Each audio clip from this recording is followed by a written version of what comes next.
ನಮ್ಮೆಲ್ಲರ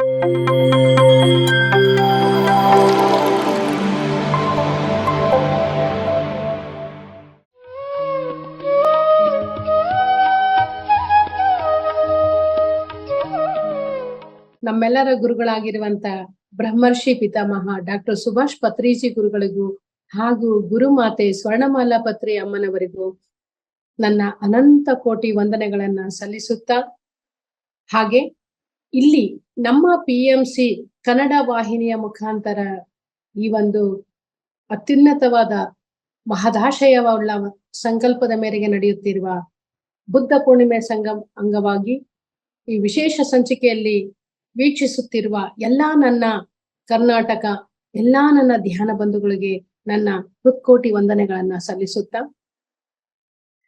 ಹೆಚ್ಚು ಸಮಯ ಇಲ್ಲ, ಯಾಕಂದ್ರೆ 15 ನಿಮಿಷ ಕೊಟ್ಟಿದ್ದಾರೆ, ಆಲ್ರೆಡಿ 9:10 ಆಗ್ತಾ ಇದೆ.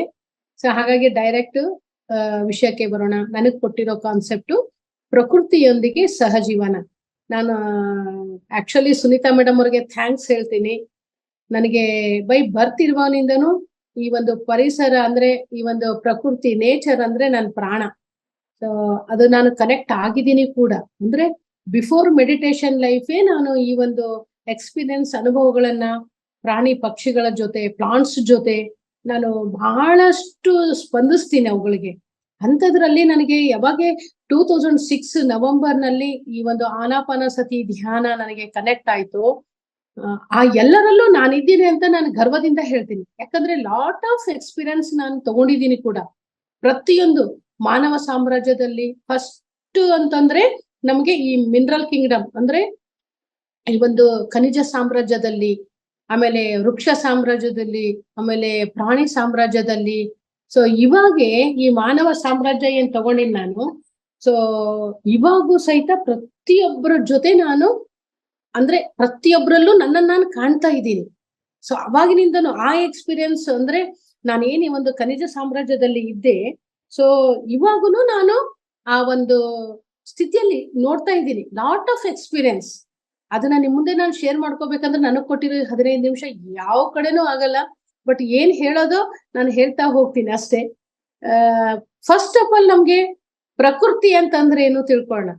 ಅಂದ್ರೆ ಬ್ರೀಫ್ ಆಗಿ ಹೇಳ್ತೀನಿ ಮಾಸ್ಟರ್ಸ್, ಯಾಕಂದ್ರೆ ಪ್ರಕೃತಿ ಅಂತ ಹೇಳಕ್ಕೆ ಬೇಕು ನಮ್ಗೆ. ಅದ್ರ ಜೊತೆ ನನ್ನ ಎಕ್ಸ್ಪೀರಿಯನ್ಸ್ ಪತ್ರಿ ಸರ್ ಏನ್ ಹೇಳ್ತಾರೆ ಪ್ರಕೃತಿ ಬಗ್ಗೆ.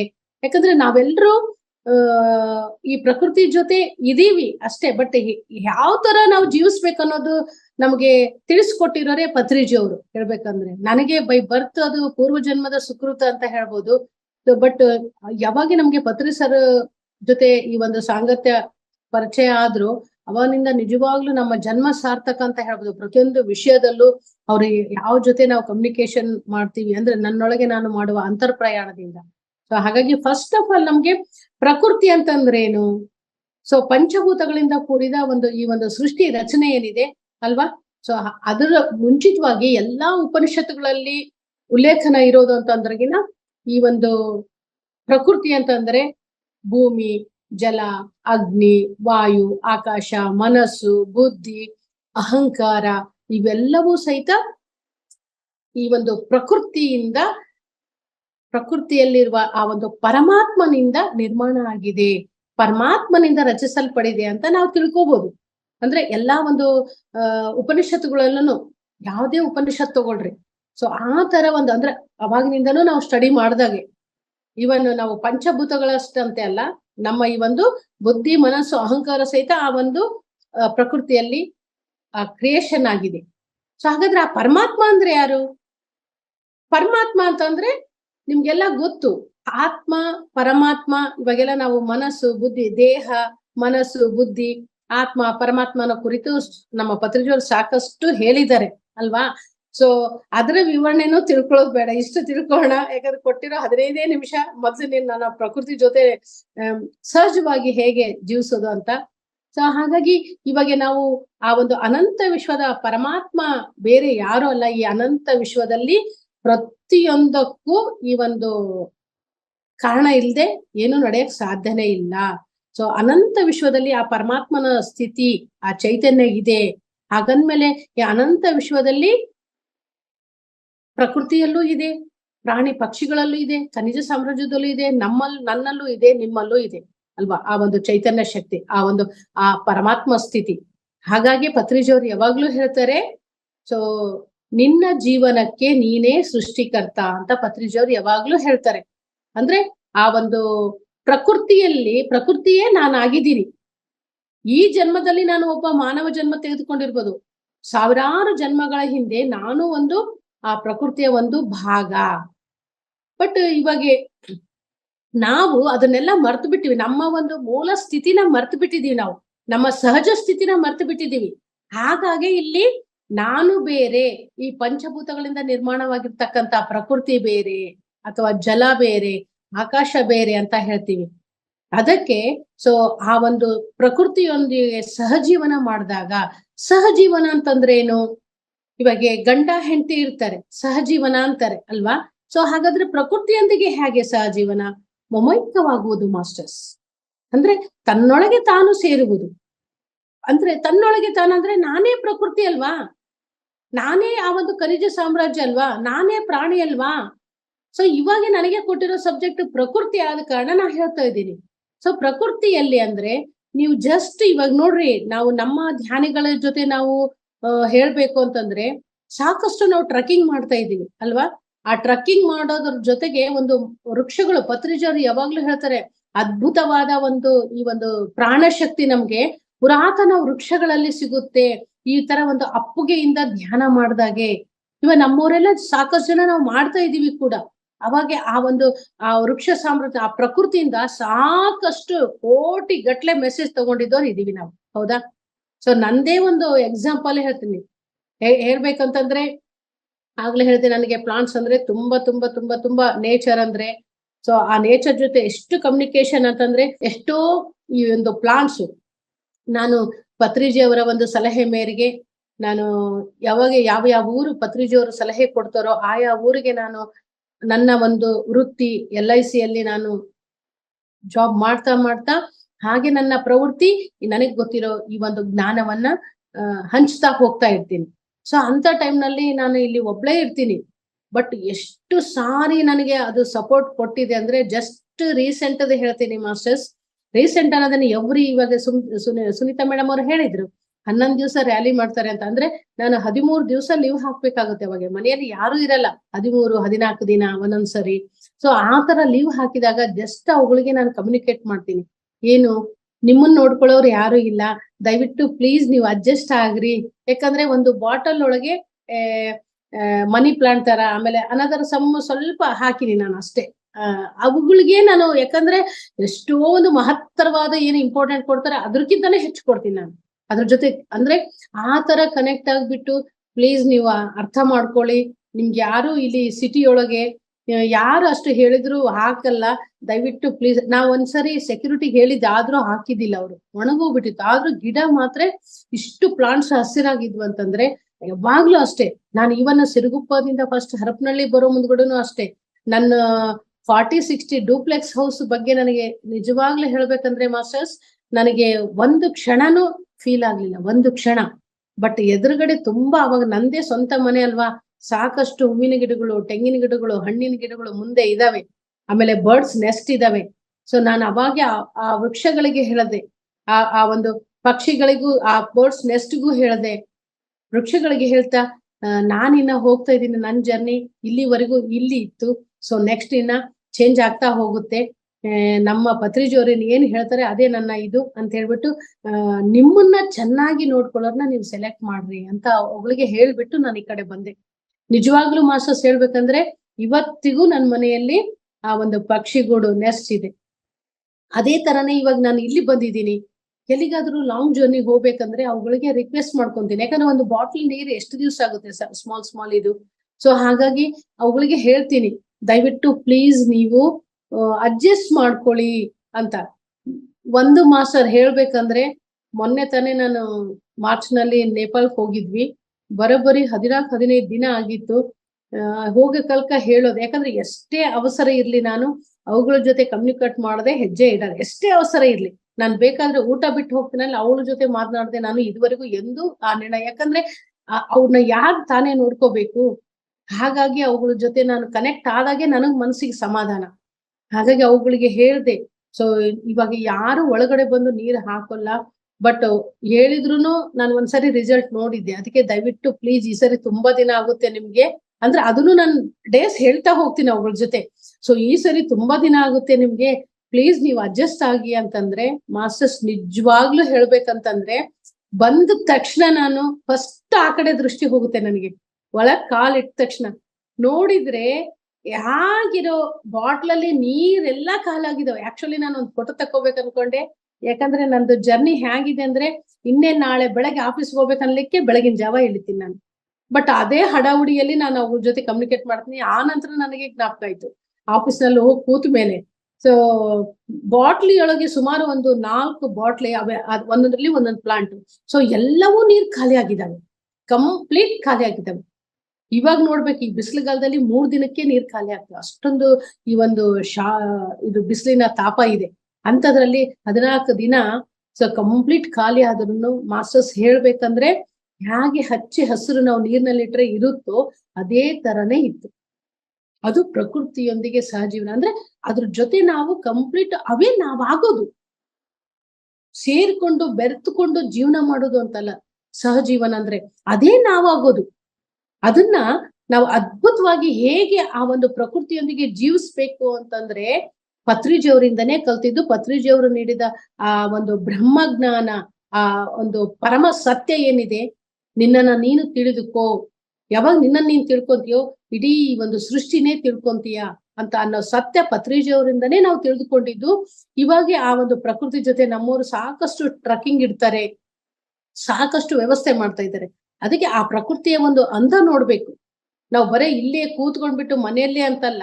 ಸೊ ಅವಾಗವಾಗೆ ಪ್ರಕೃತಿ ಜೊತೆ ನಾವು ಕನೆಕ್ಟ್ ಆದಾಗೆ ಆ ಪ್ರಕೃತಿಯಲ್ಲಿ ನಾನು ಲೀನವಾಗಿ ಹೋಗ್ತೀನಿ. ಅಕಸ್ಮಾತ್ ನಾನು ದಾರಿ ತಪ್ಪಿ ಎಲ್ಲೋ ಹೋಗ್ತಿರ್ತೀವಿ ಅಲ್ವಾ, ಅದೇ ಪ್ರಕೃತಿಯಲ್ಲಿ ಹೋದಾಗೆ ಅಂದ್ರೆ ಯಾವ್ದೋ ನಮ್ದೇ ಆದ ಒಂದು ಈ ಒಂದು ಭೌತಿಕ ಜೀವನದ ಒಂದು ಜೀವನದಲ್ಲಿ ಸಾಗಿಸ್ತಾ ಇರ್ತೀವಿ ಜೀವನ ನಮ್ದು.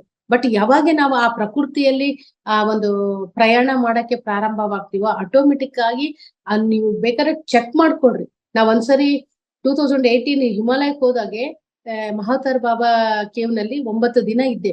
ಅಷ್ಟಕ್ಕೂ ಮುಂಚಿತವಾಗಿ ನಾನು ಅದಕ್ಕೂ ಮೇಲೆ ಪಾಂಡವ ಕುಲಿ ಅಂತ ಇದೆ ಮಾಸ್ಟರ್ಸ್. ಅದಕ್ಕೇನು ಸ್ಟೆಪ್ಸ್ ಇಲ್ಲ, ಡೈರೆಕ್ಟ್ ಆಗಿ ಹಿಂಗ 3 ಕಿಲೋಮೀಟರ್ ಮೇಲೆ ಹತ್ಬೇಕದು. ಅಲ್ಲಿ ಹೋದ ತಕ್ಷಣ ಇಷ್ಟು ವಂಡರ್ ಅಂದ್ರೆ ನನಗೆ ಆ ನೇಚರ್, ಸುತ್ತ ಗ್ರೀನರಿ, ಏನೂ ಇಲ್ಲ ಅಲ್ಲಿ. ಸೊ ಅಲ್ಲಿ ಹೋಗಿ ಕೂತ ತಕ್ಷಣನೇ ಮೈಂಡ್ ಎಂಟಿ. ನಾವು ಧ್ಯಾನದಿಂದ ನಮ್ಗೆ ಮೈಂಡ್ ಎಂಟಿ ಆಗೋಲ್ತಂತ 1000 ಜನ ಇವತ್ತು ನನಗೆ ಫೋನ್ ಮಾಡಿದ್ದುಂಟು. ಬಟ್ ನಾನು ಅಲ್ಲಿ ಹೋಗಿ ಓಪನ್ ಐಸ್ ನಿಂದ ನನಗೆ ಆಗ ಜ್ಞಾಪಕ ಬಂದಿದ್ದು, ಪತ್ರಿ ಸರ್ ಜೊತೆ ಫೋನ್ ಇರಲ್ಲ, ಅವ್ರು ಎಲ್ಲಿದ್ದಾರೋ ಅಂತ ಫಸ್ಟ್ ಪತ್ರಿ ಮೇಡಮ್ ಫೋನ್ ಮಾಡಿದೆ. ಅಮ್ಮ ನಾನು ಎಷ್ಟು ವಾಂಟೆಡ್ಲಿ ಥಾಟ್ಸ್ ನ ಇನ್ವೈಟ್ ಮಾಡ್ತಾ ಇದ್ದೀನಿ, ಬರ್ತಾನೆ ಇಲ್ಲ. ಅದು ಪ್ರಕೃತಿ. ಅದು ಪ್ರಕೃತಿಯೊಂದಿಗೆ ಯಾವಾಗ ನಾವು ಆ ಒಂದು ಕನೆಕ್ಟಿವಿಟಿ ಇರುತ್ತೋ ಆಟೋಮೆಟಿಕ್ ಆಗಿ ಆ ಒಂದು ಪ್ರಕೃತಿ ನಾವಾಗ್ತೀವಿ. ಅದು ಹೇಳಕ್ಕೆ ಬರಲ್ಲ ಮಾಸ್ಟರ್ಸ್. ಆ ಫೀಲ್, ಆ ಅನುಭವ ಏನಿದೆ, ಯಾಕಂದ್ರೆ ಎಲ್ಲದರಲ್ಲೂ ಏನು ತೃಣಕಾಷ್ಟದಲ್ಲೂ ನನ್ನನ್ನು ನೋಡ್ಕೊಂಡಾಗನೇ ಆ ಒಂದು ಜೀವನ, ಸಹಜೀವನ ಅನ್ನೋದು ಪ್ರಾರಂಭ ಆಗುತ್ತೆ. ಅದಕ್ಕೆ ಪತ್ರಿ ಸರ್ ಹೇಳ್ತಾರೆ, ನಾವು ಬರೇ ಇಲ್ಲಿಂದ ಅಂತಲ್ಲ, ಇವಾಗ ನೋಡ್ರಿ ಭೂಮಿಯಿಂದ ಚಂದ್ರನ್ ನೋಡ್ರಿ, ಚಂದ್ರ ಎಷ್ಟ್ ಚೆನ್ನಾಗ್ ಕಾಣ್ತೇನಲ್ವಾ, ಭೂಮಿಯಿಂದ ನೋಡ್ತೀವಿ. ಅದೇ ಚಂದ್ರನಿಂದ ಭೂಮಿ ಬಗ್ಗೆ ನಮಗ್ ಗೊತ್ತಿಲ್ಲ. ಅದೇ ಚಂದ್ರನ ಮೇಲೆ ಹೋಗ್ಬಿಟ್ಟು ಭೂಮಿನ ನೋಡ್ರಿ, ಭೂಮಿ ಅದ್ಭುತವಾದ ಒಂದು ಪಾಠಶಾಲೆ. ಅದೇ ತರನೇ ಇವಾಗ ನೋಡ್ರಿ ಮರುಭೂಮಿಗೆ ಹೋಗಿ ನೋಡ್ತೀವಿ ನಾವು. ಮರುಭೂಮಿಯಲ್ಲಿ ನೀರಿಂದು ಬೆಲೆ ಗೊತ್ತಾಗಲ್ಲ ಮರುಭೂಮಿಯಲ್ಲಿ ಇದ್ದವ್ರಿಗೆ. ಅದೇ ಯಾವ್ದು ಗೋದಾವರಿ ಅಂತ ಅನ್ಕೊಳ್ರಿ, ತುಂಗಭದ್ರಾ, ಏನೇ ಆಗ್ಲಿ, ಮರುಭೂಮಿಯಲ್ಲಿ ಇರೋರಿಗೆ ನೀರಿನ ಬಗ್ಗೆ ಏನ್ ಗೊತ್ತಾಗುತ್ತೆ? ಹಾಗೆ ನೀರ್ನಾಗಿರೋರಿಗೆ ಮರುಭೂಮಿಯ ಬಗ್ಗೆ ಏನ್ ಗೊತ್ತಾಗುತ್ತೆ? ಅದೇ ತರನೇ ಮಾನವನ ಈ ಒಂದು ಜೀವನ, ಈ ಒಂದು ಶ್ರೇಷ್ಠತೆ, ಈ ಮಾನವನ ಒಂದು ಮಹತ್ವ ನಾವು ಪ್ರಾಣಿ ಶರೀರದಲ್ಲಿ ಇದ್ದಾಗನೇ ಗೊತ್ತಾಗೋದು.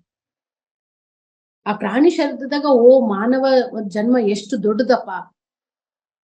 ಅದೇ ತರ ರಾತ್ರಿದ ಅನ್ಕೊಳ್ರಿ, ಯಾವ್ದೇ ತಗೊಳ್ರಿ ನೀವು, ರಾತ್ರಿದು ಇಂಪಾರ್ಟೆಂಟ್ ನಮ್ಗೆ ಹಗಲ್ನಾಗೆ ಗೊತ್ತಾಗೋದು. ಅದೇ ಹಗಲಿನ ಇಂಪಾರ್ಟೆಂಟ್ ರಾತ್ರಿಯಲ್ಲೇ ಗೊತ್ತಾಗೋದು. ಅದೇ ತರನೇ ಈ ಒಂದು ಪ್ರಕೃತಿ ಜೊತೆ ಏನ್ ಇದೀವಿ ನಾವು, ಆ ಪ್ರಕೃತಿ ಜೊತೆ ನಾವು ತಲ್ಲೀನರಾದಾಗ ಅಂದ್ರೆ ಕನೆಕ್ಟಿವಿಟಿ ಇದ್ದಾಗ ಆ ಪ್ರಕೃತಿಯೇ ನಾವ್ ಆಗ್ತೀವಿ ಮಾಸ್ಟರ್ಸ್. ಎಷ್ಟೊಂದು ಪ್ರಾಣಿ ಪಕ್ಷಿಗಳಾಗ್ಲಿ, ಒಂದು ಈ ಪ್ರಕೃತಿಯಲ್ಲಿ ಸುಮ್ನೆ ಜಸ್ಟ್ ಬೆಳಗಿನ ಜಾವ ಆ ಒಂದು ನೇಚರ್ ನಲ್ಲಿ ಕೂತು ಕಣ್ಮುಚ್ಕೊಂಡು ಕೂಡ್ರಿ ನೀವು. ಆ ಒಂದು ಪಕ್ಷಿಗಳ ಕಲರವ, ಆ ನೇಚರ್ ನ ಎನರ್ಜಿ. ಎಷ್ಟೋ ಜನ ಇವತ್ತು ಡಾಕ್ಟರ್ಸು ಸಹಿತ ನಾನು ಯಾವ್ದೋ ಒಂದು ಮ್ಯಾಗಝಿನ್ ಅಲ್ಲಿ ನೋಡಿದ್ದೆ, ಅಂದ್ರೆ ಎಷ್ಟೋ ಟ್ರೀಟ್ಮೆಂಟ್ ಸಹಿತ ನೇಚರ್ ನಿಂದ ಸಿಗ್ತಾ ಇದೆ. ಆ ಗಾಳಿ, ಆ ನೇಚರ್ ನಿಂದ ಸಿಗೋ ಗಾಳಿ. ಬಟ್ ಇವತ್ತು ಮನುಷ್ಯ ಎಷ್ಟೆಲ್ಲಾ ಒಂದು ಈ ಅತಿಯಾಸೆ ಅಂತಲ್ಲ, ದುರಾಸೆ ಅಂತ ಹೇಳ್ಬೋದು. ಆ ದುರಾಸೆಗೆ ಈಡಾಗಿ ಆ ಪ್ರಕೃತಿನೆಲ್ಲ ನಾಶ ಮಾಡ್ತಾ ಇದ್ದಾರೆ. ಅದಕ್ಕಾಗಿಯೇ ನಾನು ಆಕ್ಚುಲಿ ಹೇಳ್ಬೇಕಂತಂದ್ರೆ ಆ ಕ್ಷಣ ನನಗನ್ನಿಸ್ತು, ನನಗೆ ಮೊದ್ಲಿಂದನೂ ರ್ಯಾಲಿ ಮಾಡ್ಬೋದಾಗಿತ್ತು ನಾನು. ಬಟ್ ಯಾಕೋ ಆ ಒಂದು ಪ್ಲಾಂಟ್ ನಡೆಸೋದ್ರ ಮುಖಾಂತರನೇ ನಾನು ಈ ರ್ಯಾಲಿ ಪ್ರಾರಂಭ ಮಾಡ್ಬೇಕಂತೇಳಿ ನಾವು ಪ್ರತಿ ದಿನ ಒಂದೊಂದು ಸಸಿ ಆ ಊರಿನ ಮುಖ್ಯ ಗಣ್ಯ ವ್ಯಕ್ತಿಗಳ ಜೊತೆ ಆ ಒಂದು ಪ್ಲಾಂಟ್ ಹಾಕ್ಬಿಟ್ಟು ಮುಂದೆ ಹೋಗ್ತೀವಿ. ಅವ್ರಿಗೆ ರಿಕ್ವೆಸ್ಟ್ ಮಾಡ್ಕೊಂತೀವಿ, ಸುಮ್ನೆ ಏನೋ ಹಾಕೋದಂತೆಲ್ಲ, ದಯವಿಟ್ಟು ಇದನ್ನ ಕಾಳಜಿ ಮಾಡಿ ಅಂತ ಹೇಳ್ಬಿಟ್ಟು.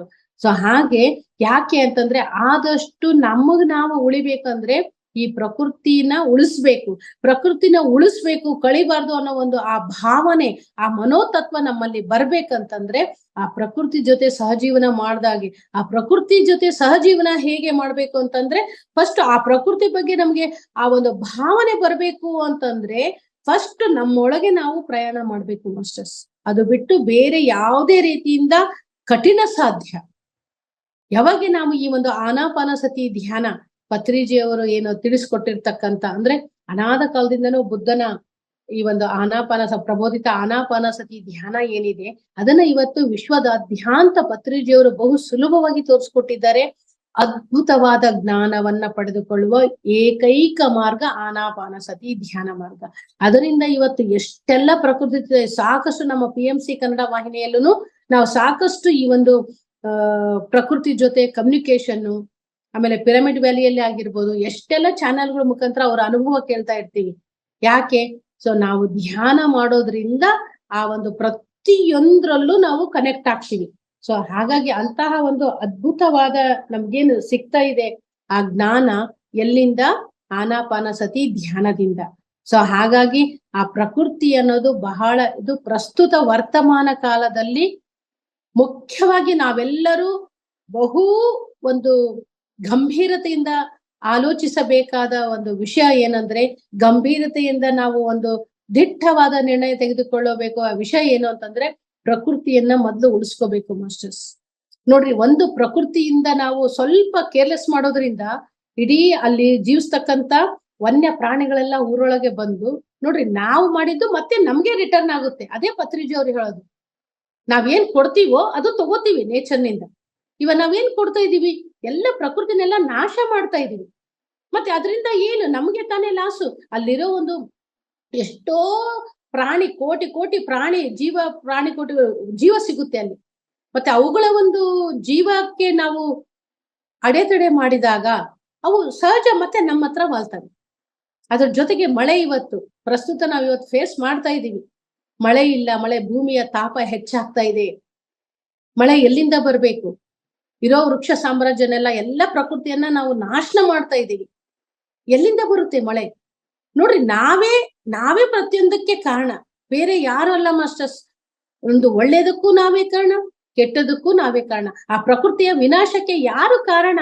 ನಾವೇ ಕಾರಣ.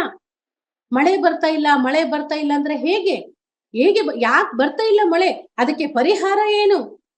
ನಾವು ಯಾವ್ದೋ ಒಂದು ಪಾತ್ರೆಯಲ್ಲಿ ನೀರಿನಲ್ಲಿ ಕೂತು ನಾವು ಧ್ಯಾನಿಸೋದ್ರಿಂದ ಮಳೆ ಬರೋದಿಲ್ಲ. ಬಂದ್ರೂ ಬರಬಹುದು, ಬಟ್ ನಿಜವಾಗ್ಲೂ ಈ ಒಂದು ಭೂಮಿಯ ತಾಪ ಕಡಿಮೆ ಆಗ್ಬೇಕು. ಆ ಭಾಗದಲ್ಲಿ ಏನೋ ಒಂದು 2 ಹನಿ ಉದುರಿದ್ರೆ ಅಲ್ಲ, ಪ್ರಕೃತಿ ತಾಯಿ, ಈ ಭೂಮಿ ತಾಯಿ ಶಾಂತ ಆಗ್ಬೇಕು ಅಂತಂದ್ರೆ ನಾವು ಆ ಪ್ರಕೃತಿ ಜೊತೆ ಸಹಜೀವನ ನಡೆಸ್ಬೇಕು. ಆ ಭಾವನೆ, ಆ ಪ್ರಕೃತಿಯೇ ನಾನಾಗ್ಬೇಕು. ಅವಾಗ ಅದಕ್ಕೆ ನೋವಾಗುತ್ತೆ ಅನ್ನೋದು ನಮಗ್ ಗೊತ್ತಾಗುತ್ತೆ. ನಾವ್ ಒಂದು ಸಣ್ಣ ಅವಾಗೆ, ಅಂದ್ರೆ ಇವಾಗ ನನಗ್ ಧ್ಯಾನ ಗೊತ್ತಿದೆ, ಹೂ ಕೀಳಲ್ಲ. ಸೊ ಅವಾಗ ನಾನು ಹೂ ಕೀಳ್ಬೇಕಂತಂದ್ರು, ಏನಾದ್ರು ಸೊಪ್ಪು ಅರಿಬೇಕಂದ್ರು, ಮನೆಗೆ ಎಲೆ ಪ್ಲಾಂಟ್ ಹಾಕಿದ್ದೆ, ಸೊ ಅದು ಕೀಳ್ಬೇಕಂದ್ರು ಸಾರಿ ಅಂತ ಕೇಳ್ತಾ ಇದ್ದೆ. ಅಂದ್ರೆ ಅದಕ್ಕೆ ನೋವಾಗುತ್ತೇನೋ ಅಂತ ನನಗೆ ಫೀಲ್ ಮೊದ್ಲಿಂದನೂ. ನನಗೆ ಅಯ್ಯೋ ಅದಕ್ಕೆ ನೋವಾಗುತ್ತೇನೋ, ಆದ್ರೂ ಬೇರೆದಾರಿಲ್ಲ, ಸಾರಿ ಪಾಪ ಅಂತ ಆತರ ಸಹಜವಾಗಿ ನಾನು ಅದನ್ನು ಕಮ್ಯುನಿಕೇಟ್ ಮಾಡ್ತಿದ್ದೆ. ಅವಾಗೆ ಆ ಪ್ರಕೃತಿ ವಿನಾಶಕ್ಕೆ ನನಗೆ ಮನಸ್ಸು ಬರೋದಿಲ್ಲ. ಬಟ್ ಇವಾಗ ಏನಾಗ್ತಾ ಇದೆ? ಎಲ್ಲಿ ನೋಡಿದ್ರು ಈ ರಿಯಲ್ ಎಸ್ಟೇಟು, ಎಷ್ಟೊಂದು ಅತಿಯಾದ ಆಮಿಷಗಳಿಂದ ಮನುಷ್ಯ ತನ್ನ ಅದ್ಭುತವಾದ ಜೀವನವನ್ನ ಹಾಳು ಮಾಡ್ಕೊಂತ ಇದ್ದಾರೆ. ಮಾನವ ಜನ್ಮ ದೊಡ್ಡದು, ಹಾನಿ ಮಾಡಿಕೊಳ್ಳಲಿ ಬೇಡಿ ಹುಚ್ಚಪ್ಪಗಳಿರ ಅಂತ ಹೇಳಿದ್ದಾರೆ. ಆದ್ರೂ ಸಹಿತ ಮನುಷ್ಯ ಎಷ್ಟೆಲ್ಲಾ ಕನಿಕಷ್ಟಕರವಾದ ಜೀವನ ನಡೆಸ್ತಾ ಇದ್ದಾನೆ. ಒಂದು ಸಾರಿ ನಾವು ಆಲೋಚನೆ ಮಾಡಿ, ಪ್ರಕೃತಿಯ ವಿಕೋಪಕ್ಕೆ ನಾವು ಆಲೆ ತುತ್ತಾಗ್ತಾನೇ ಇದೀವಿ. ಇವತ್ತು ಎಲ್ಲೋ ಆ ಪ್ರಕೃತಿಯ ವಿಕೋಪ ಯಾರೋ ಆ ರಿಸಲ್ಟ್ಗೆ ನೋಡ್ತಾ ಇದ್ರೆ ನಾಳೆ ನಮ್ಮ ಕಡೆನೂ ಬರೋದ್ರಲ್ಲಿ ಸಂದೇಹನೇ ಇಲ್ಲ ಮಾಸ್ಟರ್ಸ್.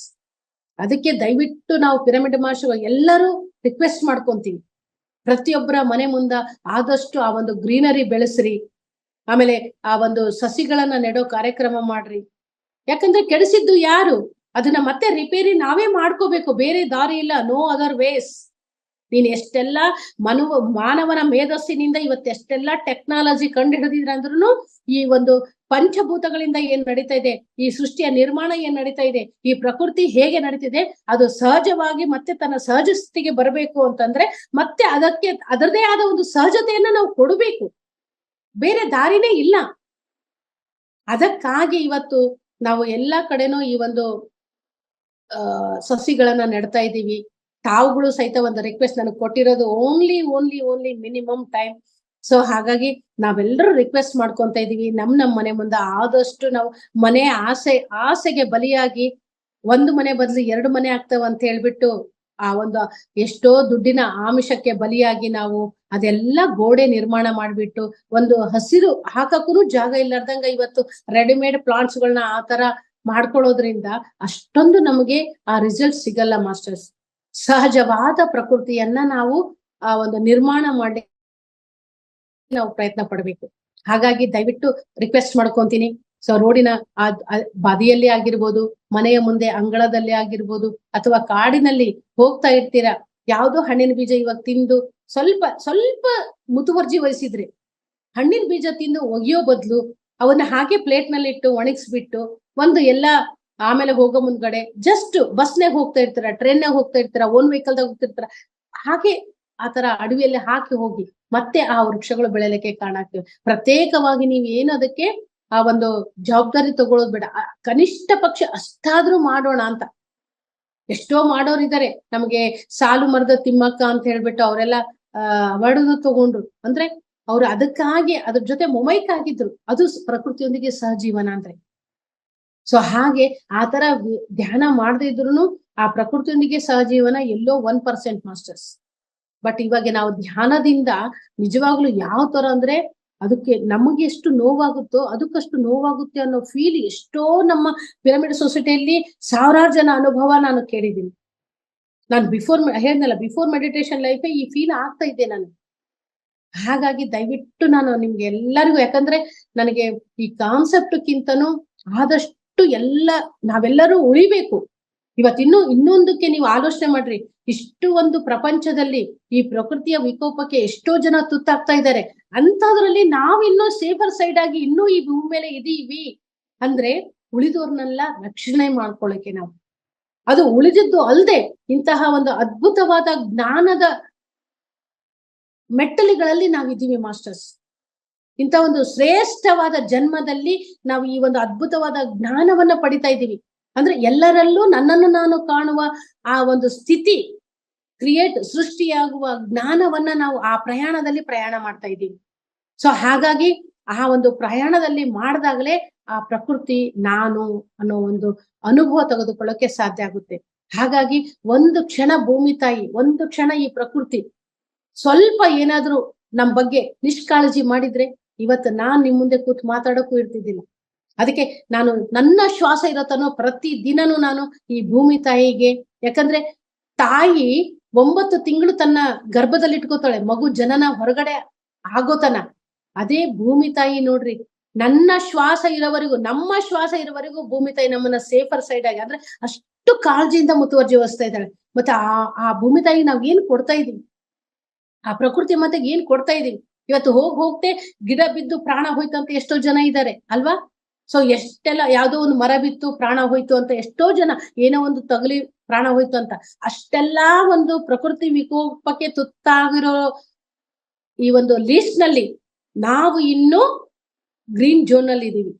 ಬಿಕಾಸ್ ನಾವು ಮಾಡ್ತಾ ಇರೋ ಈ ಒಂದು ಧ್ಯಾನ, ಈ ಒಂದು ಆನಾಪಾನಸತಿ ಧ್ಯಾನ, ಅಥವಾ ಎಲ್ಲವೂ ನಾನೇ ಅನ್ನುವ ಒಂದು ಪ್ರೇಮ ತತ್ವ, ಆ ಒನ್ನೆಸ್ ಏನ್ ಬರುತ್ತೆ, ಆ ಒನ್ನೆಸ್ ತತ್ವ ಇರೋದಕ್ಕೆ ಈ ಭೂಮಿ ತಾಯಿ, ಈ ಪ್ರಕೃತಿ ಮಾತೆ ನಮ್ಮನ್ನ ಇನ್ನೂ ಕಾಳಜಿಯಿಂದ ನೋಡ್ಕೊತಿದ್ದಾರೆ. ಮತ್ತೆ ಅವರಿಗೆ ನಾವು ಕೊಡೋದ್ ಏನ್ ಕೊಡ್ತಾ ಇದೀವಿ ನಾವು, ಅದು ಏನ್ ಕೇಳ್ತಾ ಇದೆ. ಸ್ವಲ್ಪ ಗಾಳಿ ಕಡಿಮೆ ಆಯ್ತು ಅಂದ್ರೆ ಗಾಳಿ ಕಡಿಮೆ ಆಯ್ತು ಅಂತ ಹೇಳ್ತೀವಿ ಅಲ್ವಾ, ಸ್ವಲ್ಪ ಬಿಸಿಲಾದ್ರೆ ಬಿಸಿಲಾಯ್ತು ಅಂತ ಹೇಳ್ತೀವಿ. ಇಷ್ಟೆಲ್ಲಾ ಅನುಕೂಲತೆ ಮಾಡ್ಕೊಟ್ಟಿರೋ ಆ ಒಂದು ಪ್ರಕೃತಿಗೆ, ಆ ಪ್ರಕೃತಿ ತಾಯಿಗೆ, ಭೂಮಿ ತಾಯಿಗೆ ನಾವ್ ಏನ್ ಕೊಡ್ತಾ ಇದೀವಿ ಮಾಸ್ಟರ್ಸ್? ಒಂದು ಸಾರಿ ಕೂತು ಆಲೋಚನೆ ಮಾಡೋಣ. ನಿಜವಾಗ್ಲೂ ನಾನು ಸುನೀತಾ ಮೇಡಮ್ ಥ್ಯಾಂಕ್ಸ್ ಹೇಳ್ತೀನಿ. ನಾ ಏನ್ ಮಾತಾಡ್ಬೇಕೋ ಗೊತ್ತಿಲ್ಲ, ಬಟ್ ನನಗೆ ಇಷ್ಟವಾದ ಆ ಪ್ಲಾಂಟ್ಸ್ ಜೊತೆ ಅನ್ಕೊಂಡೆ, ಬಟ್ ಇದ್ದಕ್ಕಿದ್ದಂಗೆ ಈ ಪಾಯಿಂಟ್ ಕನೆಕ್ಟ್ ಆಯ್ತು ನನಗೆ ಇವಾಗ. ಯಾಕಂದ್ರೆ ಇವತ್ತು ಎಷ್ಟೆಲ್ಲಾ ಪ್ರಕೃತಿ ವಿಕೋಪಕ್ಕೆ ಬಲಿ ಆಗ್ತಾ ಇದ್ದಾರೆ. ಆದಷ್ಟು ನಾವು ಇನ್ನೂ ಅಟ್ಲೀಸ್ಟ್ ಈ ಭೂಮಿ ಮೇಲಿರೋನ ಇನ್ನೂ ನಾವು ಉಳಿಸ್ಕೋಬೇಕು, ನಾವು ಉಳಿಬೇಕು ಅಂದ್ರೆ ಬೇರೆ ದಾರಿ ಇಲ್ಲ. ಅದಕ್ಕೆ ಸೊ ದಯವಿಟ್ಟು ಎಲ್ಲರೂ ಈ ಒಂದು ಪ್ರಕೃತಿ ಜೊತೆ ನೀವು ಕಮ್ಯುನಿಕೇಟ್ ಆಗ್ರಿ. ಆ ಕಮ್ಯುನಿಕೇಟ್ ಆಗ್ಬೇಕು ಅಂದ್ರೆ, ಆ ಪ್ರಕೃತಿ ಜೊತೆ ಸಹಜೀವನ ನಾವು ಮಾಡ್ಬೇಕು ಅಂದ್ರೆ ಕಂಪಲ್ಸರಿ ವಾರಕ್ಕೊಂದು ಸಾರಿ ಆದ್ರೂ, ಅಥವಾ ಬೇಡ ತಿಂಗಳಿಗೆ ಒಂದು ಸಾರಿ ಆದ್ರೂ ನಾವು ಆ ಒಂದು ಎಲ್ಲೆಲ್ಲಿ ನಮ್ಮ ಊರುಗಳಿರುತ್ತೋ ಅಲ್ಲೆಲ್ಲಿ ಒಂದು ಸುಂದರವಾದ ಒಂದು ಹೊರಗಡೆ ಅರಣ್ಯ ಅಂತ ಇರುತ್ತೆ ಅಲ್ವಾ, ಅಥವಾ ಗ್ರೀನರಿ ತೋಟ ಅಂತ ಇರುತ್ತೆ, ಅಲ್ಲಿ ನೀವು ದಯವಿಟ್ಟು ಹೋಗಿ ಧ್ಯಾನ ಮಾಡಿ masters. At least every month once ಆ ಟ್ರಕ್ಕಿಂಗ್ ಅನ್ಬೋದು, ಅಥವಾ ಅದಕ್ಕೆ ಯಾವುದೇ ಗ್ರೂಪ್ ಅಲ್ಲಿ ಏನಾದ್ರೂ ಹೆಸರು ಕೊಡ್ರಿ, ಒಟ್ಟಾರೆ ಪ್ರಕೃತಿ ಜೊತೆ ಸ್ಪೆಂಡ್ ಮಾಡಿ ಬನ್ನಿ. ಸೊ ಅವಾಗೆ ಗೊತ್ತಾಗುತ್ತೆ ಪ್ರಕೃತಿಯ ಮಹತ್ವ. ಹಾಗಾಗಿ ದಯವಿಟ್ಟು ಎಲ್ರಿಗೂ ಹೇಳ್ತೀನಿ, ಈ ಒಂದು ಪ್ರಕೃತಿ ಜೊತೆ, ಯಾಕಂದ್ರೆ ಬೇರೆ ದಾರಿ ಇಲ್ಲ ಮಾಸ್ಟರ್ಸ್. ಆದಷ್ಟು ನಾವು ಬೇರೆಯವರಿಗೆ ತಿಳಿಸೋಣ. ಸೊ ಏನಾದ್ರೂ ಗಿಫ್ಟ್ ಕೊಡೋದಿತ್ತು ಅಂದ್ರೂ ಅದನ್ನು ಹೇಳ್ತೀನಿ, ಏನಾದ್ರೂ ಗಿಫ್ಟ್ ಕೊಡೋದಿತ್ತಂದ್ರೆ ಪ್ಲಾಂಟ್ಸ್ ಕೊಡ್ರಿ. ಸೊ ಯಾವಾಗ್ಲಿಂದನೂ ಇದು ನಡೀತಾ ಇದೆ, ಬಟ್ ಅಲ್ಲಲ್ಲಿ ಜಸ್ಟ್ ಅದೇ ಹೇಳ್ದಲ್ಲ, ಒಳ್ಳೆ ಕೆಲಸಗಳು ಯಾವಾಗ್ಲೂ ಅಷ್ಟೇ. ಈ ಒಂದು ಸೃಷ್ಟಿಯಲ್ಲಿ ಏನಂದ್ರೆ ಒಳ್ಳೆ ಕೆಲಸಗಳನ್ನ, ಅಥವಾ ಈ ಪ್ರಕೃತಿಗೆ ಬೇಕಾಗಿರ್ತಕ್ಕಂತ ಇಷ್ಟವಾದ ಕೆಲಸಗಳನ್ನ, ಈ ಭೂಮಿ ತಾಯಿಗೆ ಇಷ್ಟವಾದ ಕೆಲಸಗಳನ್ನ ಓನ್ಲಿ 1% ಮಾತ್ರ ನಡೀತಾ ಇರುತ್ತೆ ಅಷ್ಟೇ. ಇನ್ನೂ 99% ಈಗಿರೋದಕ್ಕೆ ಅದು ಪ್ರಸ್ತುತ. ಅವಾಗ ಹಂಗಿದ್ದಿಲ್ಲ. ಫಸ್ಟ್ ಪ್ರಾರಂಭದಲ್ಲಿ ತ್ರೇತಾಯುಗದಲ್ಲಿ ಒಂದು 25% ಇತ್ತು, ಆಮೇಲೆ ನೆಕ್ಸ್ಟ್ 50 ಆಯ್ತು, 70, ನೆಕ್ಸ್ಟ್ 75 ಆಯ್ತು. ಈ ಕಲಿಯುಗದಲ್ಲಿ 99% ಬರೇ ಅದೇ ಇದೆ.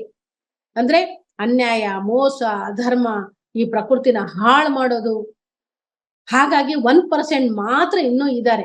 ಅವರವರ ಬರ್ತ್ಡೇಗಳಲ್ಲಿ ಪ್ಲಾಂಟ್ಸ್ ಕೊಡ್ತಾ ಇರ್ತಾರೆ, ಮದ್ವೆಗಳಲ್ಲಿ ಕೊಡ್ತಾ ಇರ್ತಾರೆ. ಅಟ್ಲೀಸ್ಟ್ ಆ ಒಂದಾದ್ರೂ 1% ಇದ್ದಾರೆ. ಬಟ್ ಇವಾಗ ಆ 1% ಈ ಭೂಮಿನ ಉಳಿಸ್ಕೊಳಕ್ಕೆ, ಈ ಪ್ರಕೃತಿನ ಉಳಿಸ್ಕೊಳಕ್ಕೆ ಆಗ್ತಾ ಇಲ್ಲ. ಅದಕ್ಕೋಸ್ಕರನೇ ಈ ಒಂದು ವಿಪರ್ಯಾಸ ನಾವು ನೋಡ್ತಾ ಇದೀವಿ, ಏನೆಲ್ಲಾ ವಿಕೋಪಕ್ಕೆ ನಾವು ಬಲಿ ಆಗ್ತಾ ಇದೀವಿ ಅಂತ. ಅದ್ರ ಜೊತೆ ಈ ಪ್ರಕೃತಿ ಜೊತೆ ಯಾವಾಗ ನಾವು ಈ ಮರಗಳನ್ನ ಇವೆಲ್ಲ ಕಟ್ ಮಾಡ್ತೀವೋ, ಆಕ್ಸಿಜನ್ ಏಕ್ದಮ್ ಕಟ್ ಆಗುತ್ತೆ. ಅದಕ್ಕೆ ಇವಾಗ ನೋಡ್ರಿ, ಇವಾಗೆ ನಿಂತಲ್ಲೇ ಜಸ್ಟ್ ನಾನು ಎಷ್ಟೋ ನೀವೆಲ್ಲ ನೋಡಿರ್ಬೋದು, ನಮ್ಮ ಆಫೀಸ್ನಲ್ಲೇ ಮೊನ್ನೆ ಮಾತಾಡ್ತಾ ಬೆಳಗ್ಗೆ ಫ್ರೆಶ್ ಇನ್ನ 10 ಗಂಟೆಗೆಲ್ಲ ಮಾತಾಡ್ತಾ ಹಾಗೇ ತೀರ್ಕೊಂಡು ಹೋಗಿ, 1 ನಿಮಿಷ ಮಾತಾಡಿಲ್ಲ. ಆಫೀಸಿಗೆ ಬಂದಿದ್ದಾರೆ, ಈ ತರ ಎದುರುಗಡೆ ಟೇಬಲ್ ಮೇಲೆ ಕೂತಿದ್ದಾರೆ, ಮಾತಾಡ್ತಾ 1 ನಿಮಿಷ ಮಾತಾಡಿಲ್ಲ, ಹಾಗೆ ಗೊತ್ತು ಆರಾಮಾಗಿ ತೀರ್ಕೊಂಡು. ಬಿಕಾಸ್ ಆ ಒಂದು ಶ್ವಾಸದ ಕ್ರಿಯೆ ಏನಿದೆ, ಆ ಒಂದು ಉಸಿರಾಟ ಕ್ರಿಯೆ ಬಹಳ ಬಹಳ ಇಂಪಾರ್ಟೆಂಟ್. ಅದಕ್ಕೆ ನಿಜವಾಗ್ಲೂ ನಮ್ಮ ಪತ್ರಿಕೆಗೆ ನಾನು ಹ್ಯಾಟ್ಸ್ ಆಫ್ ಹೇಳ್ತೀನಿ. ಯಾಕೆಂದ್ರೆ ಧ್ಯಾನವೆಂದರೆ ಶ್ವಾಸದ ಮೇಲೆ ಗಮನ. ಆ ಶ್ವಾಸವನ್ನು ನಾವು ಚೆನ್ನಾಗಿ ಇಟ್ಕೊಂಡ್ಬಿಟ್ರೆ ಅದ್ಭುತವಾಗಿ ಜೀವಿಸ್ತೀವಿ ಮಾಸ್ಟರ್. ಆ ಶ್ವಾಸದಿಂದನೇ ಇವತ್ತು ನಾನು ಪ್ರಕೃತಿ ಜೊತೆ ಕಮ್ಯುನಿಕೇಟ್ ಆಗೋ ಅಂತ ಹೇಳೋಕೆ, ಯಾಕಂದ್ರೆ ಆ ಶ್ವಾಸ ಇದ್ರೆ ತಾನೇ ಎಲ್ಲವೂ. ಅದಕ್ಕೆ ಆ ಶ್ವಾಸ ಚೆನ್ನಾಗಿರ್ಬೇಕಂದ್ರೆ ಆಕ್ಸಿಜನ್ ಎಲ್ಲಿಂದ ಬೇಕು? ಆ ಸರಿಯಾದ ಆಕ್ಸಿಜನ್ ಸಿಗದೆ ಇದ್ರೂ ಇವತ್ತು ನಾವು ಇನ್ನೂ ಚೆನ್ನಾಗಿದ್ದೀವಿ ಅಂದ್ರೆ ಬಿಕಾಸ್ ನಾವು ಮಾಡ್ತಾ ಇರೋ ಆನಾಪಾನ ಸತಿ ಧ್ಯಾನದಿಂದ ಮಾತ್ರ ಮಾಸ್ಟರ್ಸ್. ಆ ವಿಲ್ ಪವರ್, ಆ ರೆಸಿಸ್ಟೆನ್ಸ್ ಪವರ್, ಆ ಕಾಸ್ಮಿಕ್ ಎನರ್ಜಿಯಿಂದ ಮಾತ್ರ ನಾವು ತೆಗೆದುಕೊಳ್ಳಕ್ಕೆ ಸಾಧ್ಯ ಆಗುತ್ತೆ. ಇಲ್ಲ ಅಂದ್ರೆ ಹೊರಗಡೆ ಯಾವ ತರ ಜೀವಿಸ್ತಾರೋ ನಮ್ ಜೀವನನೂ ಹಾಗೆ ಆಗುತ್ತೆ. ಅದಕ್ಕಾಗಿ ಒಂದಕ್ಕೊಂದು ಪತ್ರಿಸರು ಯಾವಾಗ್ಲೂ ಹೇಳ್ತಾರೆ, ಒಂದಕ್ಕೊಂದು ಲಿಂಕ್ ಅಂತ ಹೇಳಿ. ಸೊ ಇವತ್ತು ನಾವು ಪ್ರಕೃತಿನ ಉಳಿಸ್ಕೋಬೇಕು ಅಂದ್ರೆ, ಆ ಒಂದು ಪ್ರಾಣಶಕ್ತಿ ಬೇಕು ಅಂತಂದ್ರೆ ಪ್ರಕೃತಿನ ಉಳಿಸ್ಕೋಬೇಕು. ಅದರ ಜೊತೆಗೆ ನಾವು ಆ ಎಲ್ಲರೂ ಮಾಡ್ತಾ ಇರೋ ಆ ಒಂದು ದುಷ್ಕರ್ಮಗಳಿಗೆ ನಾವು ಬಲಿಯಾಗದೆ ಹಾಗೆ ಇದ್ದೀವಿ ಅಂದ್ರೆ ಬಿಕಾಸ್ ನಾವು ಮಾಡ್ತಾ ಇರೋ ಆನಾಪಾನಸತಿ ಧ್ಯಾನ, ಶ್ವಾಸದ ಕಡೆ ಗಮನ ಕೊಡೋದ್ರಿಂದ ಆ ಒಂದು ನೇಚರ್ ನಿಂದ ಸಿಗೋ ಗಾಳಿ ಸ್ವಲ್ಪ ಕಡಿಮೆ ಆದ್ರೂ ಇಲ್ಲಿ ಅದ್ಭುತವಾದ ಈ ಪ್ರಾಣಶಕ್ತಿ ಮುಖಾಂತರ ನಾವು ಇವತ್ತು ಅದ್ಭುತವಾಗಿ ಆನಂದವಾಗಿ ಆರೋಗ್ಯವಾಗಿ ಜೀವಿಸ್ತಾ ಇದ್ದೀವಿ. ಅದಕ್ಕೆ ನಾವು ನಮ್ಮ ಗುರುಗಳಾಗಿರ್ತಕ್ಕಂಥ ಮಹಾಕಾರಣ, ಮಹಾಶರೀರ, ಮಹಾ ಚೈತನ್ಯ, ಮಹಾಶಕ್ತಿ, ಮಹಾ ತೇಜಸ್ವಿ ಅಂತ ಶಕ್ತಿಗೆ ನಾವು ಎಷ್ಟು ಕೊಟ್ರು ಕಡಿಮೆ, ಏನ್ ಕೊಟ್ರು ಕಡಿಮೆ. ಅದಕ್ಕೆ ಆ ಒಂದು ಮಹಾಚೇತನನ ಹಾದಿಯಲ್ಲಿ ನಾವು ಹೋಗೋಣ ಅಂತ ಹೇಳ್ತಾ, ಎಲ್ಲರೂ ಧ್ಯಾನಿಗಳಾಗೋಣ, ಎಲ್ಲರೂ ಸಸ್ಯಾಹಾರಿಗಳಾಗೋಣ, ಎಲ್ಲರೂ ಪಿರಮಿಡ್ಗಳು ಕಟ್ಟೋಣ. ಅದರ ಜೊತೆಗೆ ಪ್ರಕೃತಿಯನ್ನು ಉಳಿಸ್ಕೊಳ್ಳಿಕ್ಕೆ ನಾವು ಪ್ರಕೃತಿಯನ್ನ ಬೆಳೆಸೋಣ. ಇಲ್ದೇ ಇದ್ರೆ ಎಲ್ಲೋ ಆಗ್ತಾ ಇರೋ ಪ್ರಕೃತಿಯ ವಿಕೋಪಕ್ಕೆ ನಾಳೆ ನಾವೆಲ್ಲರೂ ಕಾರಣರಾಗ್ತೀವಿ ಮಾಸ್ಟರ್ಸ್. ಈಗ್ಲಾದ್ರೂ ನಾವು ಎಚ್ಚೆತ್ಕೊಳ್ಳೋಣ ಅಂತ ಹೇಳ್ತಾ, ನನಗ್ ಕೊಟ್ಟಿರೋ ಈ ಸ್ವಲ್ಪ ಸಮಯದಲ್ಲಿ ನನಗ್ ಗೊತ್ತಿರೋ ಸ್ವಲ್ಪ ಜ್ಞಾನ ನಿಮ್ ಮುಂದೆ ಶೇರ್ ಮಾಡ್ಕೊಂಡಿದ್ದೀನಿ. ಸೊ ಈ ಶೇರ್ ಮಾಡ್ಕೊಳ್ಳಿಕ್ಕೆ ಅವಕಾಶ ಮಾಡಿಕೊಟ್ಟಿರ್ತಕ್ಕಂಥ ನಮ್ಮ PMC ಕನ್ನಡ ವಾಹಿನಿಯವರಿಗೂ ಮತ್ತು ನಮ್ಮ ತಾಂತ್ರಿಕ ವರ್ಗ ಎಲ್ಲ ನಮ್ಮ ಬಂಧು ಮಿತ್ರರಿಗೂ ಹಾಗೂ ಪ್ರತ್ಯೇಕವಾಗಿ ಈ ಜವಾಬ್ದಾರಿಯನ್ನ ನಾನ್ ತೆಗೆದುಕೊಳ್ತೀನಿ ಅಂತ ಆ ಜವಾಬ್ದಾರಿಯನ್ನು ತೆಗೆದುಕೊಂಡಿರ್ತಕ್ಕಂಥ ಪ್ರಸ್ತುತ ನಮ್ಮ ಸುನೀತಾ ಮೇಡಮ್ ಅವರಿಗೂ ನನ್ನ ಹೃದಯಪೂರ್ವಕ ವಂದನೆಗಳನ್ನ ತಿಳಿಸ್ತೀನಿ. ಹಾಗೆ ನನ್ನ ಎಲ್ಲಾ ಧ್ಯಾನ ಬಂಧುಗಳಿಗೆ thank you. PMC Kannada channel ಅನ್ನು ಲೈಕ್ ಮಾಡಿ, ಶೇರ್ ಮಾಡಿ, ಸಬ್ಸ್ಕ್ರೈಬ್ ಮಾಡಿ ಮತ್ತು ಮಾಡಿಸಿ. ಎಲ್ಲರಿಗೂ ಧನ್ಯವಾದಗಳು.